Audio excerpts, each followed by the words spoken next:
Hello hello. ഇന്ന് എന്താണെന്ന് ഇന്ന് എന്താണ് ഇന്ന് ഞങ്ങളുടെ ഏപ്രിൽ 18 ഏപ്രിൽ 18 ഞങ്ങളുടെ എൻഗേജ്മെന്റ് കഴിഞ്ഞിട്ട് 2 വർഷം. അത് മാത്രമല്ല കേട്ടോ, ഞങ്ങള് ആരോടും പറയാണ്ട് പോയി കല്യാണം കഴിച്ചു. രജിസ്റ്റർ മാരേജ് ചെയ്തിട്ട് 2 വർഷമാണ്. കൊല്ലമായി.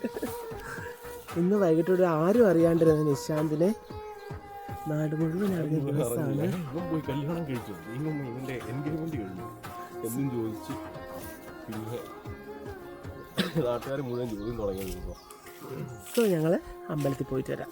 രാവിലെ എന്ന് പറഞ്ഞാൽ 9 മണിയായി കേട്ടോ. അട്ടുച്ചയായി. അമ്പലത്തിൽ പോകുമ്പോൾ ഒരാളെ വിളിച്ച് എണീപ്പിച്ച് കുളിച്ച് ഒരുക്കി.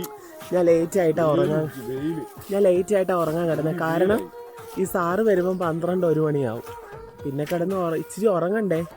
ക്ഷേത്ര ദർശനം രാവിലെ ആനിവേഴ്സറി ആയിക്കൊണ്ട് ഇവിടെ വന്നിട്ടില്ലാത്ത അമ്പലമാണ്. ഞാൻ ഫസ്റ്റ് ടൈമാണ് കേട്ടോ ഇവിടെ പറഞ്ഞത്. ഏതമ്പലമാണ്? കൊടുങ്ങൂരല്ല, കിടങ്ങൂര്. അപ്പൊ എനിക്ക് കൊടുങ്ങൂരും കിടങ്ങൂരും മാറിപ്പോയി. കിടങ്ങൂർ ശ്രീ സുബ്രഹ്മണ്യ സ്വാമി ക്ഷേത്രം. ഇവിടെ നമ്മുടെ ഒരുപാട് സുഹൃത്തുക്കളൊക്കെ ഉള്ള അമ്പലമാണ്. ഇവിടെ ഉത്സവത്തിനൊക്കെ വരാറുള്ളതാണ്. ഇത്തവണ പക്ഷെ വന്നില്ല. അങ്ങനെ ഇവിടെയും കൂട്ടിക്കൊണ്ട് വരാത്ത അമ്പലത്തിൽ വന്നു.